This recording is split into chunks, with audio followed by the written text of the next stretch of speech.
En we blijven in New York, want daar voorziet de Limburgse investeringsmaatschappij LRM in het centrum van Manhattan een extra kantoor om Limburgse bedrijven een internationale duw in de rug te geven. Elk Limburgs beginnend bedrijf dat op een van de 5 bedrijvenparken van LRM zit, krijgt voortaan dus een extra vestiging in New York.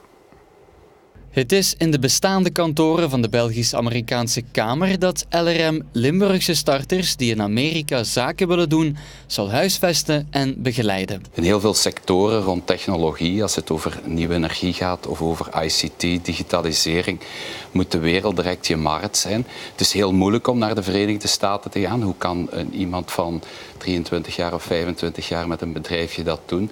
Wij helpen hun dat het eigenlijk vanzelf gebeurt. Wanneer je op een van onze incubatoren zit, heb je automatisch een stoel in New York als je daar bent.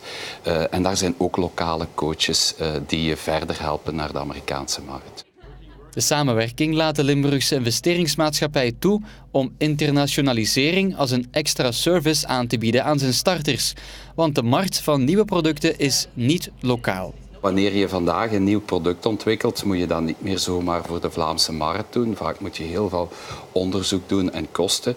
Wanneer je een app voor de iPhone ontwikkelt, bijvoorbeeld Compium heeft nu een app ontwikkeld waardoor je hartritmestoornissen door gewoon je duim op je camera van je iPhone te leggen. Ja, de markt is de wereld. Je kan dat ook in de Verenigde Staten verkopen, dus je moet direct globaal denken. Het aantal starters in Limburg is in 5 jaar niet zo groot geweest.